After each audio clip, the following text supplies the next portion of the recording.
Damar Hamlin stuff. Yeah, that was wild. I was like going to the game anyway because it was a big game, the 1 seed for the AFC. So regardless of like what was happening, like it was gonna be like a big game regardless. So I was there. He got hit. We thought it was just like a routine injury. When that happened, I tried to go down to the field, kind of see like what was going on, but they had it blocked off. So went back up to the press box, wrote the story, and then I went back to the hotel and woke up. Then my boss was like, "Yeah, just stay there the rest of the week." Had to go buy new clothes, had to go buy new laundry, like all that kind of stuff. I went to the I would like try to like go to the hospital every morning, kind of like check in, like see like what was going on. So that was a wild week. It was great to see that he was recovering because I was kind of scared that I was gonna have to report him to death. So. Welcome to Raw Facts, where we spotlight the authentic stories of those around sports media and the NFL. I'm your host, Ben Arthur, joined by my homie, Emmanuel Morgan. Man, we go back several years now, 6-7 years. I think we first met at the National Association for Black Journalists, the convention, the annual convention they have every year in 2017. In New Orleans. We've been pretty close ever since.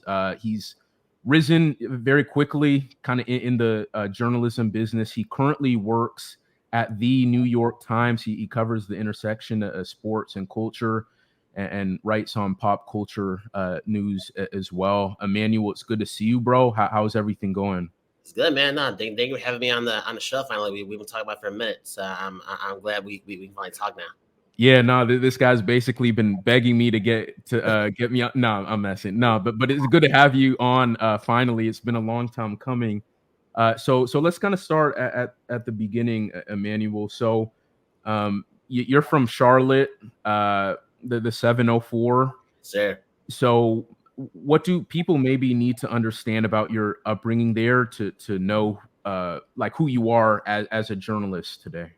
Yeah. So was I was always gonna be a reporter basically. I used to like write like stories when I was a little kid. And then I like kind of like bedtime stories. And then I always loved sports. I played football. I wrestled in high school. So when I was trying to get to college, I kind of like put both the two together and kind of shows that path. But no, upbringing was good. Yeah. My dad died when I was little.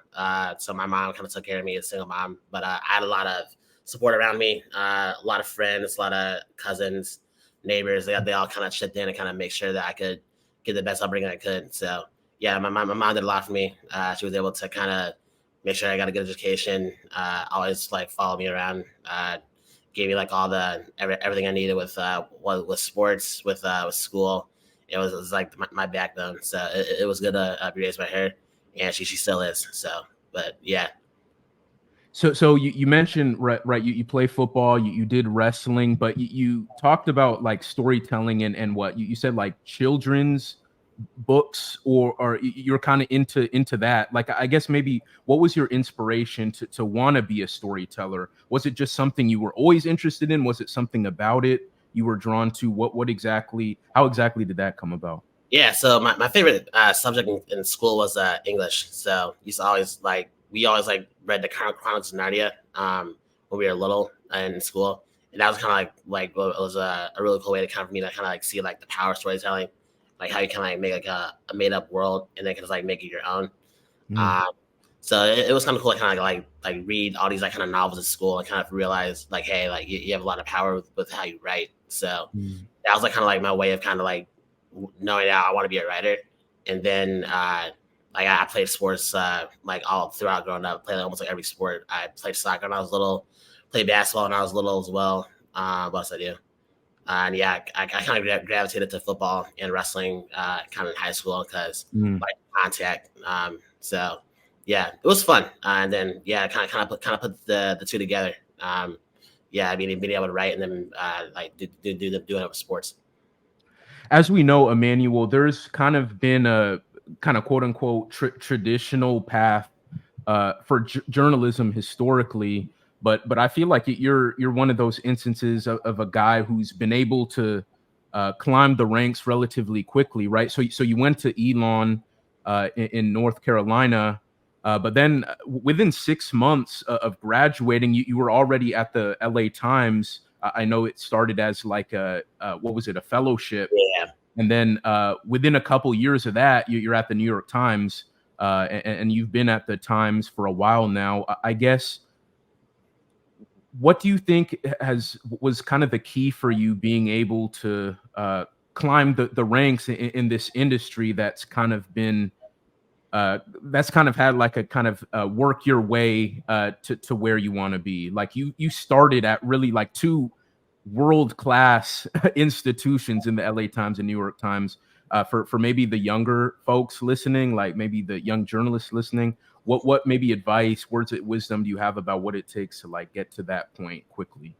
Yeah, I think the two things that really helped out was the experience I got in college, and then just like being able to network. So literally, like the first day I moved into my freshman dorm, I went to the school newspaper and said, "Hey, like I want to be a reporter here. I want to be able to kind of write and help out with the school newspaper. Like, what can I do?" So within the first day of being in school, like I kind of made it known that what I wanted to do, I want to be a reporter, and I want to get the experience. So jumped in like right away, and that's like a good thing about Elon. It's like they kind of like let you like jump in. Like you don't have to be like a junior or senior to kind of like show yourself. Like you can like kind of like jump in as a younger student. So literally from freshman year on, like I was a reporter, then I was assistant editor, then I was editor of the paper within like all 4 years. So I gradually like kind of rose the ranks at the school newspaper, and with that I got experience writing. I got all the clips I needed.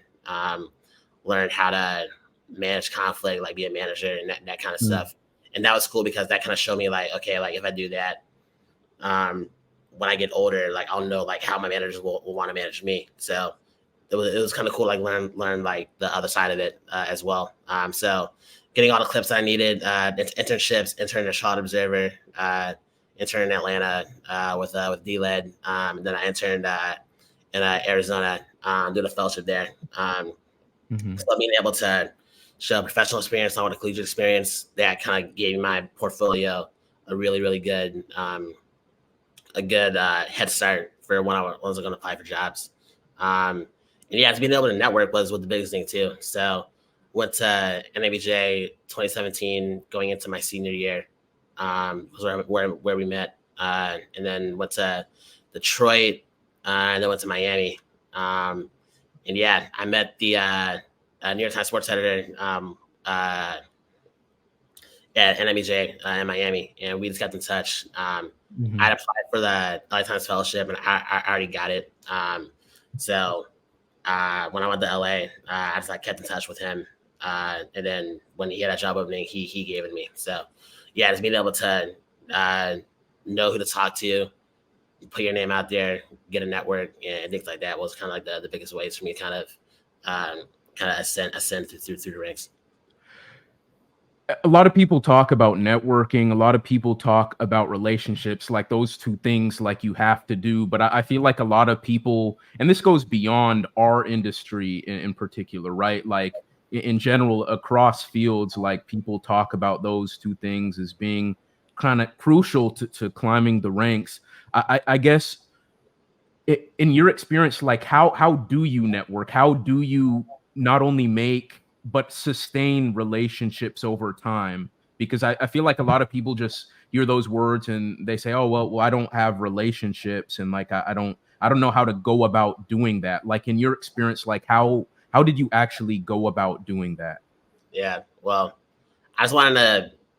The biggest thing for me was I wanted to know what I wanted to do. So I figured out what I wanted to do, and then when I did that, like like these people in the industry are doing what I wanted to do. Let me talk to them and kind of like pick their brains. So I think it was my senior year of high school. Yeah, I blind emailed Joe Person. He was at the Charlotte Observer at the time, covering the Panthers. He's at the Athletic now. But I was like, hey, like I want to be a reporter. I want to be able to kind of like follow you around and kind of see like what your day is like. So he was like, cool. So we he took me to Panthers like OTAs. He kind of like showed me around. I'm like, okay, like this is what I do and things like that. So then after that, he took me to the newsroom where I met the Charlotte Observer sports editors. And yeah, we just taught us like, hey, like I'm young, but I want to be a reporter. I want to be able to kind of like be in this industry. And they're like, cool, yeah. So they gave me their contacts, I keep in touch. So I would just send them stuff that I was doing while I was in college, like some stories here or there. Said, hey, like, can I get some feedback, and things like that. And they were able to kind of like talk to me over the phone, like whenever I need to talk to them. I try not to bug them like every day, like try to like be like kind of polite because I know they're busy. So want to kind of like be on top of their mind, but like don't be like as like a pesky way. Just like, hey, like I have a big milestone or story I'm proud of, send it to them. Every time I went home, I was like trying to get to the newsroom or get lunch with the sports editor. So I kind of applied that to the broader scale. So I started reaching out to people at other not local papers or like local um, outlets to say, hey, like I'm a kid in college, I want to be a reporter. Like, can we talk? So we'll do that over the phone with people. And then when I went on with the NABJ, we'll just hand out resumes. Talk to people at the job booth. We'll talk to people like at the mixers. I said, hey, like I just want to keep in touch. So it kind of like apply like the same mindset, like a big milestone, story I'm proud of, had a quick question. Hey, I like the story you did, like walk me through it. So we'll just like try to be on top of people's minds, but like don't do it in like a pesky way. Yeah, no, that's good. That's really good. You don't want to be that annoying rat that won't leave someone alone. Like just exactly. Just letting people know like the good work you're doing, like check in sporadically and Right. whatnot, but you don't need to bombard them with every time you know. So that's good right there. But Emmanuel, you've covered a number of notable events and gotten awesome exclusive interviews. Like you've gotten an exclusive with Colin Kaepernick. You did the what was it, the Darren Waller music story for the New York Times. You've covered the Super Bowl. Correct me if I'm wrong, but you were also there for the whole Damar Hamlin, or you contributed to that coverage. I was there. Oh, you were there. Yeah, that's right. So you've covered a lot of kind of notable events, even though you're kind of still in your 20s and whatnot. And so, of kind of your reporting experiences to this point, what has been the most memorable to you, and why? Ooh, that's a good question. Uh,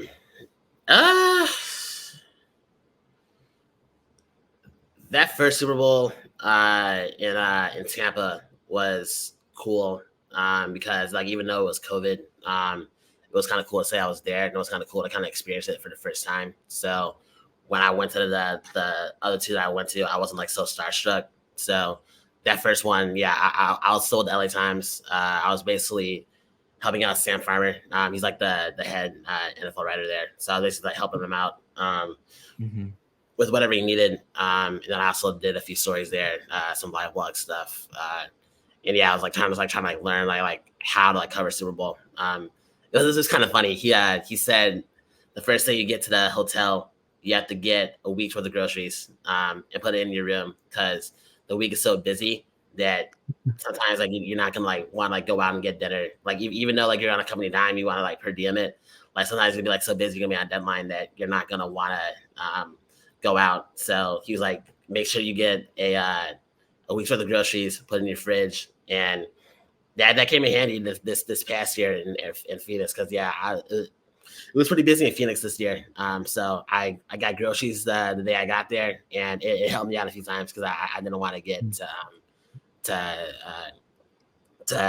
go out and eat. So that first Super Bowl was kind of cool because it kind of like showed me like what to expect going forward.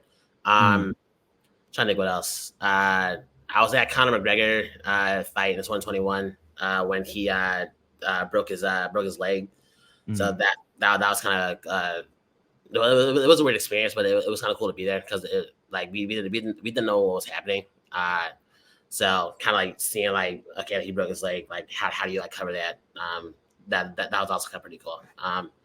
But the Damar Hamlin stuff, yeah, that was wild. So I was like going to the game anyway because it was a big game. Like it was so to decide the 1 seed for AFC. So regardless of like what was happening, like it was gonna be like a big game regardless. So I was there. But yeah, he got hit. We thought it was just like a routine injury. And then we just like rest, like, yeah, like it was a wild night. When that happened, I tried to get out to the field, kind of see like what was going on, but they had it blocked off. So went back up to the press box, wrote the story, and then I went back to the hotel and woke up. Then my boss was like, "Yeah, just stay there the rest of the week," kind of like what's going on. So had to go buy new clothes, had to go buy like new laundry, like all that kind of stuff. So that was wild. Yeah, I went to the I would like try to like go to the hospital every morning, kind of like check in, like see like what was going on. I got sourced up with his marketing agent, so I was gonna like ask for updates. And then I'll go to like Bengals practice, kind of see how the players were responding there. So that was a wild week, but it was great to see that he was recovering, because yeah, I was kind of scared that I was gonna have to report him to death. So yeah, it was really good to see him recover. And then got close with Cam Wolf when I was there. Got close with Ben Baby. So yeah, it was kind of cool to see. It's like how he recovered and kind of get make some more friends out of it. Emmanuel, we've seen how sports and culture have morphed together in a lot of ways. Like it can be kind of one in the same in a lot of manners, because we have hoopers and football players and athletes and entertainers, and they all kind of rock with each other, support each other, or kind of players and fashion and rappers wanting to hoop. Like I feel like before our time, really, it used to be kind of two separate things. But I think guys like Allen Iverson are probably key. We're key in terms of like bringing both together, if you feel what I'm saying. And with the New York Times today, I feel like you cover the intersection of sports and culture, and so I guess knowing that those two things have kind of become immersed and intertwined in so many different ways, what has that experience been like for you? Like what is it like being able to kind of cover the intersection of the two? Yeah, so it's been cool to start. I'm still like trying to get my feet under me a little bit, because I've been in the job for about this newbie. I've been in it for about like a month and a half. So I'm still trying to figure out exactly what my lane is. But it's been cool to kind of talk to editors and like talk to sources and kind of like figure out like what the niche is. I think what was helpful was like literally like the second week that I was like on the beat, the Taylor Swift, Travis Kelce stuff happened. So that was kind of cool to be able to kind of jump in like right away, because you have like the biggest like pop star since Michael Jackson, and then you have the one of like the top like 10 players in the league that they're dating. So it was kind of cool to kind of show like how these worlds kind of intersect and kind of help guide people who don't know who Taylor is, or like who don't like appreciate her as like her fans do, and also like helping her fans like learn who Kelce was. It was fun. Like like the first story I did, kind of explaining like why this is like a big deal. My editor was like, yeah, like if you weren't here on the desk, like we wouldn't even like know who like Kelce was, or like how to do this properly. So yeah, it was kind of cool to kind of show value and kind of show that there was a niche for me to be able to do this. Super Bowl, like this is like always like a big cultural event. Like the halftime show will probably be like a big focus for me this year. Trying to think what else. Yeah, no, like players are trying to become celebrities as well. Like they're looking after like the careers like after playing. So like podcasts, documentaries. Trying to think what else. Like building their businesses. Leagues are like becoming more involved with stuff as well. Like the NFL is putting more emphasis on their halftime shows in general. The NBA is doing more stuff with artists, the city jerseys. Trying to think what else. The fashion runways into the arena. So there's a lot of ways for it to intersect. Yeah, when I first started, I was kind of scared there wouldn't be like enough stories, but like looking at it now, like there's like so many stories out there to do. So yeah, I'm pretty excited for the future of it. This is kind of a big question, but I'm wondering What do you think you've learned about the world or really our country just because of the job you do, trying to do your best to cover the intersection of sports and culture? What have you maybe learned about our society just in the short time you've kind of been doing this job? Yeah. That's a good question. I mean, like stuff happens quick, so you have to be able to kind of like jump on it when it happens. Mm-hmm. Like no one could have predicted that Taylor Swift being in a box in Arrowhead Stadium like that. That was like rule like the whole media landscape for a week and a half. So there's got to be prepared to jump on stuff when it happens. Because people's attention spans are like that. So Yeah. able to kind of use your expertise and use like the knowledge that you know of the subject that you're writing on has been pretty cool. But yeah, I guess like what I've learned, yeah, just like you gotta people love to kind of use sports and entertainment culture as kind of a distraction for things that's going on. Mm-hmm. Have the Israel war going on, you have the Ukraine stuff, all that. So being able to kind of provide like some secondary programming to like the bigger issues has been kind of cool. Has been able to kind of like show that like people do still want to like look for like kind of good things to root for, kind of things to kind of distract them. So do that in a way that's smart and intelligent and things like that.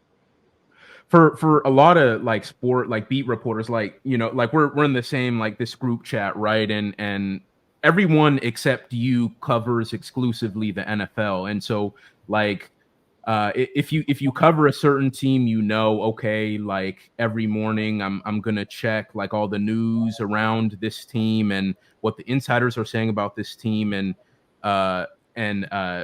just kind of go about your process that way. But for you, when you cover something so large, right, the intersection of sports and culture and pop culture, like what does kind of your day-to-day look like in terms of thinking of ideas, prepping for ideas? Like what news sources are you looking at? How does your whole calculus go about when it comes to producing stories for the New York Times? Yeah.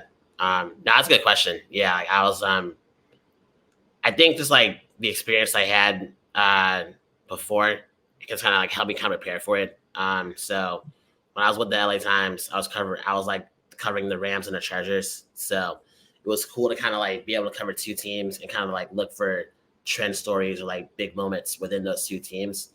And then when I got the New York Times, it was covering the league nationally. So that was like my first kind of like test, like okay, like that first year was kind of rough because I was like, what do I focus on? Like the league's like so big, like there's so many stories I can do. Like what do you focus on? So you gotta like you can't be everywhere at once. You have to like pick and choose your spots, and then when you pick your spots, just like go like very deep on it and kind of like do the best you can like with your spots.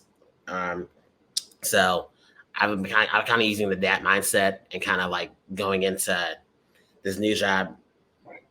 It's like pick and choose your spots. Can't be everywhere at once. You got to be able to say no to some things, even though even though you probably want to do it, you got to say no. So there's more important like more time things to do with that. So yeah, it's got to be able to kind of pick and choose the spots. I think with what I'm doing now, since I'm so new to it, I'm kind of leaning into the NFL a little bit more than the other sports, but I'm gonna start slowly like kind of branching out to NBA and MLB and things like that. So yeah, I think for right now I'm gonna start leaning into more in the NFL, but then as after Super Bowl, probably like get more into NBA, and then MLB will probably start around that time, and then Olympics I'll be at the Olympics, so kind of covering that too. So my morning again, I really just like we have a 10 a.m. meeting, so we kind of talk about ideas that I'm working on. Around then, I read the New York Times, read the Washington Post, read the LA Times. I just started reading Hollywood Reporter, Vulture, New York Magazine. I'll read up on some like pop culture sites like TMZ. I'm trying to think what else. People like I'll like kind of skim like see like what's going on in the headlines. But yeah, no, I kind of let the calendar and kind of like let like what's going on in the in the news cycle, kind of shift my coverage. So For sure. NFL season right now, so I'm thinking like a lot of NFL ideas. NBA season just started, so I have a few ideas I want to do, kind of before the end of the year. And then at Super Bowl, I'll probably like lean more into a lot more NBA. And then MLB will start. Olympics will be here. So yeah, it's a lot. But the biggest thing is like you got to be able to pick and choose your spots. Look for like what's kind of timely and what will be timely. Kind of like let the calendar kind of speak for you. Kind of like dictate it for you. So I know Super Bowl is February. So think of ideas to do that will hit then. I know the finals is June, so I can think of ideas for then. I know MLB season starts whenever it starts, so I think of ideas for then. So yeah, just kind of know like when the big moments are that you have to cover, and then other than that, kind of like like what's trending right now, what's a smart way into that, and things like that. When you cover, I mean, when you cover like the intersection of sports and culture, like who are your sources? Like, because like I can speak like from my instance being a football reporter, like you go to agents, right? You have the players, you have front office people, league people. But when you try to like maybe like take an NFL story and like have a cultural spin to it, like who can you talk to, like keep in touch with, get information from, or what have you when you cover that space? Is it like the marketing people of players? I mean, I imagine you'll get pitches, right? Like I know you get pitches, but like how do you go about building and sustaining relationships when you cover like an intersection of things?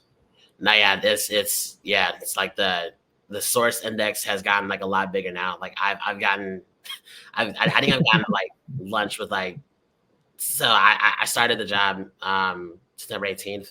I think like at least I've like had like at least like 3 lunches like per week since I started the job. So yeah, Mm, it's been a lot. Just like trying to like, hey, like I'm covering entertainment with sports now. Like I kind of want to like meet you, like talk about your client roster, and so I can like get to know you better. So yeah, mm. I kind of talked to like a lot of the agencies. Kind of met with the NBA PR, and they're pretty cool. Yeah, they're pretty cool. I'm excited to work with them more. And yeah, I still have context in the NFL. Like I'm still pretty cool with like a lot of the team PR staffs. Know a lot of the PR for the player agencies. So yeah, still leaning on them as well. But yeah, it's mostly through like still like team PR, league PR, Okay. agencies, publicists, kind of like things like that. Yeah. Okay. Emmanuel, where do you see yourself being in the next 5, 10 years? Like what's maybe the kind of the what's the goal for you, right? Like in this space? Like what are you trying to do? Yeah. No, and it's a good question. Yeah. I kind of like what I'm doing right now. Still wanna get better at it. I'm still like new in the space, so I'm trying to kind of get my feet under me and kind of get more comfortable with it. But so far, it's been good. No, it's given me a lot more freedom than I thought it would. I thought it'd be kind of like more like putting the lane, but like I'm instead of just covering NFL, I get to cover a lot more things now. Mhm. And get to kind of touch like a lot of different kind of sports that I haven't touched yet in a way that's kind of cool. Kind of like look at things that not through the X and the nose, but kind of like look at things like through like a bigger picture, and like Mm. get know like how like these guys tick, like what they want to do like off the field, off the court. So that's been kind of cool. So I do think like there is like some part of me that kind of wants to try this for a little bit longer, kind of like see like what I can do like in this kind of lane. And if I want to get back to covering, if I want to get back to covering it's like the actual X's and O's, like I can do that too. So it's cool to be Mm. young. It's cool to have a lot of freedom and cool to be able to kind of show like what you're able to do. You talked about being just the nature of your job, being able to expand like your coverage area. So I guess along those lines, in what ways have you maybe felt yourself growing as a person just because of the scope of your job has kind of increased, and you kind of have branches now, like in culture as opposed to just football. Has that maybe helped you to grow at all, like beyond like your career? Like what have you maybe learned about yourself just in being able to kind of have a wider net of a coverage area, if that makes sense? Yeah, that's some cool. No, this kind of showed me that I'm able to adjust to kind of anything.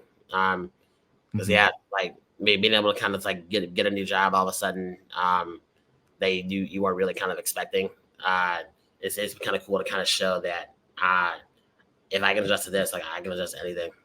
So yeah, it's been kind of cool to kind of be able to get the rug kind of taken under me a little bit, and kind of shake the tree and be able to kind of like still like kind of stand firm. So it's been able to kind of be able to show that, yeah, like my coverage area is changing, my job is changing, but I still have my perspective. I still have the way I look at things is different than anyone else in this newsroom. So being able to kind of show that and show that I still have value has been cool, and that's kind of given me a little bit more confidence to show that, yeah, be able to speak up more, be able to just like assert yourself, Mhm. show like that you add value, you add perspective to anywhere you walk in whatever you do.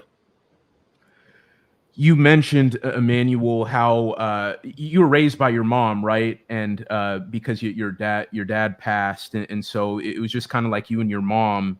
And I guess maybe what is the biggest piece of wisdom that you've received from your mom that you've tried to apply in your day to day life?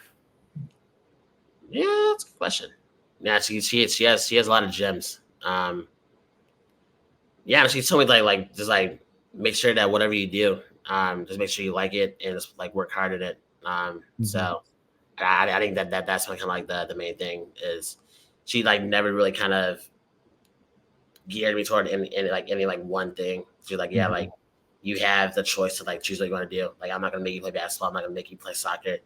But if you want to play that, like play that, and then you can try it out. If you like it, great. If not, then we can like do other stuff. So I played those sports, didn't like it. I like football, like wrestling. She's like, okay, like you want to do that, then I'll support you. So drove Mhm. me around to practices, drove me around to games and matches. So yeah, just like her being able to support me and like whatever I did was really cool. So Mhm. yeah, I guess like the big thing she taught me is just like figure out what you want to do. And then when you do that, just like go at it like full steam and then just work hard. What's the biggest piece of raw facts that you've received? So advice, Yeah, right? That you've tried to apply, and make a daily habit of yours. yeah.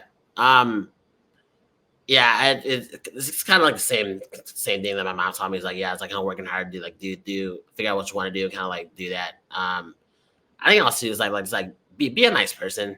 Like you there's no reason to like be mean or like not be helpful. It's like because like that's gonna like look bad on you. Because I'm not maybe people want to help you more. So yeah, Mhm. I just try to be nice. I try to be helpful whenever I can. Try to not to cause trouble. Try to not be egotistical. Um, because like yeah, like that rubs people the wrong way. And like that's not how I want to be treated. So yeah, I just try to like be like low maintenance. I try to be show enthusiasm. I try to jump when my name's called. I try to jump when I see like a opportunity to jump at it and do it. So yeah, I try to be a go getter. I try to be have fun, but also to try to like be nice to people and be compassionate. Awesome. Emmanuel, well, thank you, bro. Thank you so much for joining me on the show, for sharing your wisdom, like your experiences, your story. Keep doing your thing.